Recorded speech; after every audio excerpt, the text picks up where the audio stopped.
कहीं पर कोई कठिनाई ना हो। ठीक है, चलिए। कहता है निम्नलिखित कथनों पर विचार कीजिए और विचार करने के बाद हमको सही उत्तर तक पहुंचना है। तो चलिए विचार करना शुरू करिए। पहला कथन,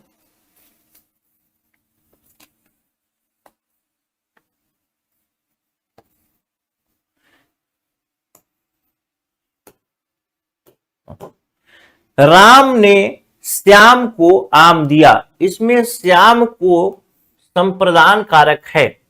राम ने श्याम को आम दिया। अगर मैं इसको थोड़ा सा पोस्टमार्टम करना चाहता हूं तो सबसे पहला अगर देखें तो आप देखते हैं कि राम जो शब्द है, यह राम क्या है? कर्ता है। कैसे पता चला मुझे कर्ता है? कर्ता इसलिए पता चला कि यहां पर ने लगा हुआ है, इसलिए कर्ता कारक है। दूसरा कहता है श्याम को क्या है? को यहां पर संप्रदान कारक है, क्योंकि श्याम को आम दिया जा रहा है। यहां पर कर्म कारक, कर्म क्या है? तो कर्म क्या है? आम है। आम क्रिया क्या है? देना है। तो श्याम को दिया गया, यानी ये कौन सा कारक हुआ? ये संप्रदान, यानी देने का भाव, प्रदान करने का भाव उत्पन्न हो रहा है। ठीक है। सीता ने राधा को बुलाया में राधा को कर्म कारक है। हां, बुलाया जा रहा है राधा को, तो राधा ही आएगी। जैसे राम ने रावण को मारा, तो फर्क किस पर पड़ा? रावण पर पड़ा। उसी प्रकार से यहां पर फर्क किस पर पड़ रहा है? राधा पर पड़ रहा है, कर्म पर पड़ रहा है। वह नदी में स्नान करता है। नदी में अधिकरण कारक है। तो जहां पर में या पर आएगा, स्थान का बोध कराए, समय का बोध कराए, वो होगा अधिकरण कारक। तो इस प्रकार से ये तीनों ही कथन सही हो जाएंगे। अगर आपसे पूछता है कि श्याम को ये शब्द कैसा है, तो आप कहेंगे कि यह करण, क्या बोलते हैं उसको, क्या शब्द बोला था मैं? कारक पद बोलेंगे आप इसको। क्या बोलते हैं? कारक पद। दोनों को मिला देंगे तो कारक पद हो जाएगा। इसके बारे में हम लोग पढ़े भी। प्रश्न संख्या 2 देखते हैं। सुमेलित करना बताया है। कहता है कि करण कारक, संबंध कारक, अधिकरण कारक और कर्म कारक को सुमेलित करिए। तो करण कारक क्या होगा? जिसके द्वारा कार्य किया जाएगा। जैसे मैं साइकिल से बाजार जाता हूं, तो करण कारक क्या हो गया? से हो गया। संबंध कारक क्या हो जाएगा? तो वह रमेश का भाई है, रमेश की बहन है, तो ये हो जाएगा संबंध कारक का। अधिकरण कारक यानी में या तो पर होगा, यानी वो अधिकार समय, वो मतलब जहां पर कार्य किया जाएगा उसकी बात बताएगा। जैसे नदी पर कार्य किया जा रहा है, घर पर। कर्म कारक यानी को, जैसे राम ने रावण को मारा, तो ये हो जाएगा इसका सही मिलान। अगले प्रश्न पर चलता हूं। ये देखिए 2024 में पूछा गया प्रश्न है। बहुत आसान प्रश्न था। अगर इतना पढ़े हैं तो सब पढ़े हुए से ही आएगा, टेंशन नहीं लेना। अब अगला प्रश्न देखते हैं। कहता है संप्रदान कारक की शुद्ध पहचान किस आधार पर होती है? तो सबसे पहला बात तो संप्रदान कारक में हम देखते हैं कि जो कारक चिन्ह होता है, को या के लिए प्रयोग किया जाता है। ये तो हमको पता ही है पहले से। या तो हम को शब्द का प्रयोग करते हैं या तो के लिए शब्द का प्रयोग करते हैं। जैसे रमेश ने सुरेश को आम दिया, या के लिए भी प्रयोग कर सकते हैं। तो संप्रदान कारक में को या के लिए दो शब्द प्रयोग करते हैं। तो को विभक्ति का प्रयोग यानी चिन्ह का प्रयोग कर्म और संप्रदान दोनों कारकों के लिए होता है, पर दोनों के अर्थ भिन्न होते हैं। बिल्कुल सही कह रहा है। दोनों कारकों के लिए होता तो है, दोनों प्रकार के, मतलब कर्म और संप्रदान। जैसे राम ने रावण को वहां पर क्या हुआ? कर्म कारक हुआ। राम ने रावण को आम दिया, तो को वहां पर क्या हो गया? संप्रदान कारक हो गया। तो दोनों का अर्थ भिन्न है। बिल्कुल सही है। संप्रदान कारक का अर्थ सामान्यतः के लिए या जिसको दिया जाए से संबंध होता है। बिल्कुल सही है, देने का भाव हो। तीसरा, प्रत्येक को विभक्ति से युक्त पद सदैव संप्रदान कारक होगा नहीं। ये जो हो सकता है, ये जो को विभक्ति है, ये कभी कभी क्या हो सकती है? कर्म कारक हो सकता है, जैसा कि पहला वाले लाइन में हमने देखा। तो दो कथन सही हो जाएंगे और तीसरा हो जाएगा गलत। अगला प्रश्न देखते हैं। अधिकरण कारक के प्रयोग की सही विशेषता कौन सी है? पहला कहता है अधिकरण कारक क्रिया के स्थान, आधार अथवा स्थिति का बोध कराते हैं। बिल्कुल कराते हैं कि कहां पर कार्य हो रहा है, किस समय पर कार्य हो रहा है, कौन सी स्थिति में कार्य हो रहा है। तो बिल्कुल सही है, कहलन तो बिल्कुल सही हो जाए। दूसरा, में और पर अधिकरण कारक के मुख्य विभक्ति है। बिल्कुल सही है दोनों। एल कहता है अधिकरण कारक की विभक्ति का लोप कभी नहीं होता, लेकिन अधिकरण कारक में विभक्ति का लोप हो सकता है। कैसे हो सकता है? जैसे मैं कहता हूं कि मैं कहता हूं वह नदी किनारे बैठा है, ठीक। दूसरा कहता हूं कि वह नदी पर बैठा है, या लिखता हूं हां नदी पर खड़ा है, या नदी में खड़ा है, में भी प्रयोग कर सकता हूं में। तो यहां पर देखिए, यहां पर भी तो बता रहा है, स्थान के बारे में बता रहा है कि कहां पर, नदी के किनारे बैठा है। बता रहा बैठने का कार्य कहां हो रहा है, नदी के किनारे हो रहा है। लेकिन यहां पर कभी भी यहां पर विभक्ति का प्रयोग नहीं किया गया, या तो में का भी प्रयोग नहीं किया गया, पर का भी प्रयोग नहीं किया गया। इसका मतलब अधिकरण कारक में विभक्ति का लोप हो सकता है। एल कथन गलत हो जाएगा। अगले प्रश्न पर चलते हैं। चलिए इसको देखते हैं। एसआई मेंस 2012 में पूछा गया प्रश्न है, वाक्य कौन सा वाक्य संप्रदान को स्पष्ट रूप से व्यक्त करता है, यानी संप्रदान कारक के बारे में पूछा गया। कैसे पहचानेंगे कि कौन में संप्रदान कारक है? हम देखेंगे कि उसमें विभक्ति कौन सा प्रयोग हुआ है, यानी कारक चिन्ह से पता चलेगा। संप्रदान कारक के लिए कौन सी विभक्ति हम प्रयोग करते हैं? या तो को विभक्ति प्रयोग करते हैं, या तो के लिए विभक्ति प्रयोग करते हैं, यानी देने का भाव, ठीक। ये तो सबसे पहले तो देख लेते हैं कि जिसमें को या के लिए विभक्ति होगा उसको पहले हम लोग निकाल देंगे। तो पहला कहता है धोबी को कपड़े दे दो, ये इसमें भी को है तो मतलब ये रहेगा। भिखारी को कपड़े दे दो, बिल्कुल है, देने का भाव हो रहा है। राजू को जाने दो, इसमें भी को है। और राम वन चले गए, तो इसमें तो को नहीं है, तो ये मतलब नहीं होगा, संप्रदान वाला नहीं होगा। अब दो चीजें देखिए, अब यहां पर देखिए राजू को जाने दो, यहां पर राजू जब चला जाएगा, राजू जब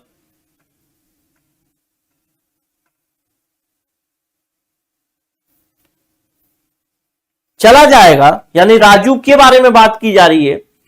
जाने का काम कौन करेगा? राजू, मतलब किसी को बोला जा रहा है कि राजू को जाने दो, मतलब यहां पर कर्म कौन है, जाने, प्रभाव किस पर पड़ेगा? तो राजू पर पड़ेगा।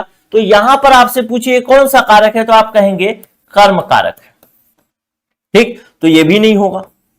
अब दो सवाल हो गए, अब दो टॉपिक बचा है, दो पॉइंट बचा है। कहता है धोबी को कपड़े दे दो, दूसरा कहता है भिखारी को कपड़े दो। अब दो बातें हैं, धोबी को कपड़े दो, भिखारी को कपड़े दो। तो मैंने क्या कहा था, संप्रदान कारक में जब देने का भाव हो, यानी दान जैसी चीजें हो, वापस आने का कोई सवाल नहीं है। इसका मतलब यह है कि धोबी को कपड़े क्यों दिए जाएंगे? उसको धोने के लिए दिए जाएंगे, तो वापस ले आएगा वो बाद में। भिखारी को जो कपड़े देंगे, भिखारी लेकर के नहीं आएगा, तो ऑप्शन नंबर बी हो गया। देने का भाव कहां स्पष्ट हो रहा है? तो ऑप्शन नंबर बी में स्पष्ट हो रहा है, ठीक। तो ऐसे टेक्निकल प्रश्न भी पूछे जाते हैं थोड़ा सा। कर्ता कारक में ने विभक्ति के प्रयोग से संबंधित सही कथनों पर विचार करिए। कहता है सकर्मक भूतकालिक वाक्य में ने का प्रयोग अनिवार्य होता है। सकर्मक भूतकालिक कार्य में ने का प्रयोग आवश्यक तौर पर होता है, ऐसा कहना चाह रहा है। तो क्या होता है सकर्मक भूतकालिक कार्य में? जैसे उसने खाना खाया, सकर्मक है। उसने गाना गाया, सकर्मक है। उसने खेल खेला, सकर्मक है, भूतकाल है, तो ने का प्रयोग अनिवार्य है, बिल्कुल सही है। दूसरा कहता है वर्तमान और भविष्य काल में ने का प्रयोग नहीं होता। हमने पढ़ लिया है कि वह खाना खा रहा है, या फिर और भी एक उदाहरण पढ़े थे हम लोग, कुछ दो तीन उदाहरण पढ़े थे ना, क्या था वो, पता नहीं कुछ, कि कहाँ गया वो, दिखा देता हूं, उस पर भी चल लेते हैं। चेंज, ये कहाँ गया, ये अमन ने खाना खाया या अमन खाना खाता है, वर्तमान भविष्य, तो ये फिर नहीं होगा। ठीक, तो दूसरा कथन भी सही हो गया कि जो वर्तमान होगा और जो भविष्य होगा उसके लिए जरूरी नहीं कि ने का प्रयोग हो, नहीं होता, तो बिल्कुल सही दोनों। सभी भूतकालिक क्रियाओं में ने अवश्य लगता है, नहीं, कुछ अपवाद देखे थे ना हम लोग भूतकालिक क्रिया में कि वह फल लाया तो उसमें ने नहीं लगा, तो इसका मतलब ये तो गलत हो गया। ठीक, तो ये दोनों सही हो गए। ठीक, तो आंख, कान, नाक, मुंह सब खोल के रखना है। एकदम आसान सा प्रश्न है, सीजी व्यापम 2014 में पूछा कि पेड़ पर पक्षी बैठा है, इस वाक्य में पेड़ पर कौन सा कारक है। पहला बात तो ये कारक क्या बोलते हैं उसको, कारक पद है पूरा पेड़ पर, तो ये जो पर पूछा है ये पर कौन सा कारक है, तो पर कौन सा हो जाएगा, तो कहां जहां पर बैठा है कारण लिखा है, करण कारक होगा क्या, नहीं होगा, इसके द्वारा कार्य कुछ नहीं हो रहा है। अपादान अलग हो रहा है क्या, नहीं हो रहा है। संबंध, बिल्कुल संबंध नहीं बता रहे, का के की रे रे वो सब बताएगा। अधिकरण यानी पेड़ पर बैठा है तो वह अधिकार है, अधिकरण है जिस पर कार्य किया जा रहा है, जिस स्थान पर कार्य किया जा रहा है, जिस समय पर, जिस स्थिति पर, उसे हम अधिकरण कारक कहेंगे। तो ऑप्शन नंबर डी हो जाएगा। अगला प्रश्न देखते हैं, चलिए। संज्ञा या सर्वनाम के जिस रूप से किसी अन्य शब्द के साथ लगाव प्रतीत होता है, लगाव यानी संबंध प्रतीत होता है, उसे कौन सा कारक कहेंगे, तो मैं कहूंगा उसे संबंध कारक। जैसे यह रमेश का भाई है तो का प्रयोग करता हूं और ये हो जाता है संबंध कारक, और संबंध कारक कहीं पर नहीं है तो इनमें से कोई नहीं हो जाएगा। अगला प्रश्न क्या है, जोड़ी मिलाना है मेरे दोस्त। कहता है कर्ता कारक क्या होता है, तो जो कार्य करता है उसे हम कहते हैं कर्ता कारक, जिस पर क्रिया का फल पड़े उसे हम कहते हैं कर्म कारक, जिस साधन के द्वारा क्रिया किया जाता है उसे करण कारक, क्रिया का स्थान और आधार अधिकरण कारक। तो ये मिल गया, आप भी मिला सकते हैं। अगला प्रश्न देखते हैं, सीजी पुलिस एसआई 2012 में पूछा गया है, इन वाक्यों में से किसमें करण कारक का चिन्ह प्रयोग हुआ है। करण कारक मतलब कोई कार्य किया जा रहा हो। लड़की घर से निकलने लगी है, बच्चे पेंसिल से खेलते हैं, पहाड़ से नदी निकलती है, दूध से दही बनता है। तो सबसे पहला करण कारक तो समझ लो कि करण कारक का चिन्ह क्या होता है, तो से या के द्वारा होता है, से या के द्वारा, ये दो होता है करण कारक का चिन्ह। ठीक, तो से तो इसमें भी प्रयोग हुआ है, से इसमें भी, से इसमें भी, से इसमें भी। ठीक, चलो, लेकिन अगर हम एक एक देखते हैं, लड़की घर से निकलती है यानी घर से अलग होने का भाव हो रहा है, यानी यहां पर जो प्रयोग हुआ है वह अपादान कारक होगा।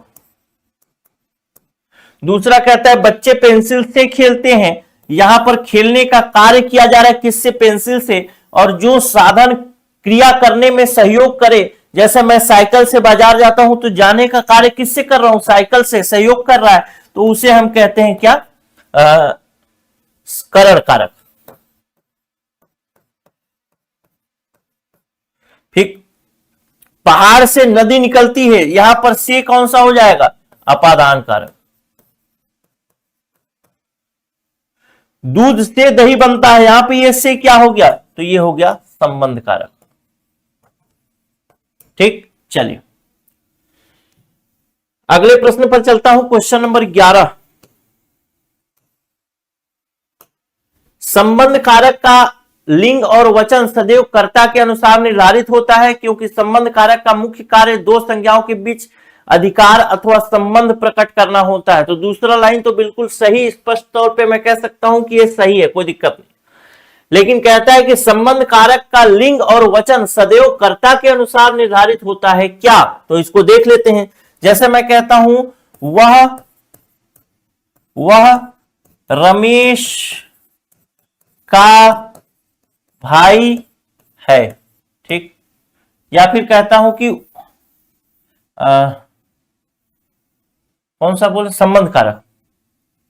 संबंध कारक का एक उदाहरण ले लेता हूं, हाँ संबंध कारक ठीक है।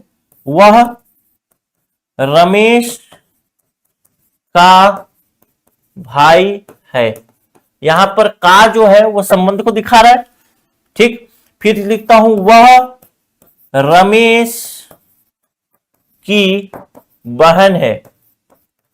यहां पे का से की हो गया, दोनों संबंध कारक ही हैं, लेकिन क्या यहां पर जो कर्ता,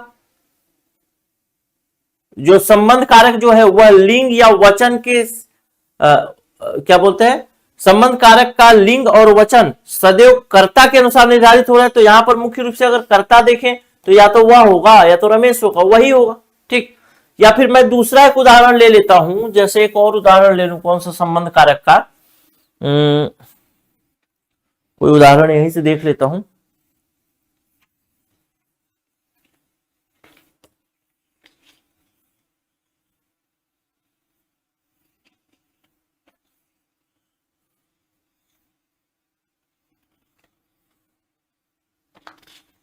हाँ, इसका उदाहरण कहाँ ढूंढूं,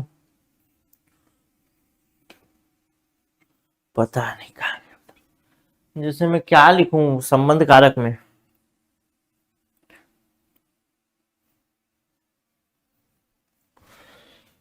संबंध कारक का लिंग और वचन सदैव कर्ता के अनुसार निर्धारित होता है। तो कर्ता के अनुसार तो निर्धारित नहीं होता। जैसे मैं कहता हूं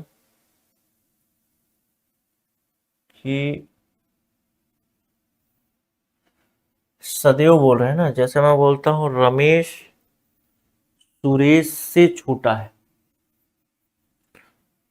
रमेश सुरेश से छोटा है। ठीक, और दूसरा बोलता हूं मीना, ये तो इसमें कर्ता तो आ नहीं रहा है ना, कर्ता वाला शब्द कहाँ मिलेगा, रुको ढूंढ लेता हूं ताकि आप लोग को कंफ्यूजन न रहे।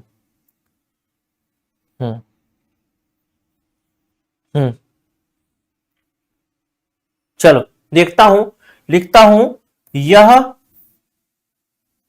क्या लिखूं कर्ता, चलो यह जो है, यह अंशु की बहन है, यह अंशु का घर है। देखिए यहां पर, देखिए ये अंशु जो है और ये अंशु सेम है।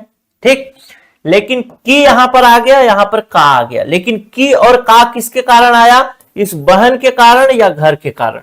लिंग और वचन कर्ता के कारण निर्धारित नहीं हो रहा है, लेकिन उसके जिससे संबंध बताया जा रहा है उसके कारण निर्धारित हो रहा है, तो इसलिए कथन गलत हो जाएगा। ठीक है, चलिए अगले प्रश्न पर चलता हूं मेरे दोस्त। परसर्ग क्या होते हैं, तो कारक चिन्ह को ही हम परसर्ग कहते हैं, कारक चिन्ह को ही हम विभक्ति कहते हैं। अगले प्रश्न पर चलता हूं, क्वेश्चन नंबर 13।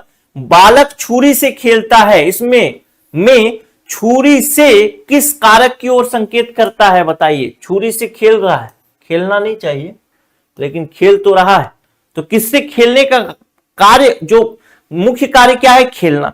किससे खेला जा रहा है, छुरी से। जिससे खेला जाए उसे किसके अंतर्गत कहते हैं, करण कारक के अंतर्गत। ऑप्शन नंबर ही हो जाएगा।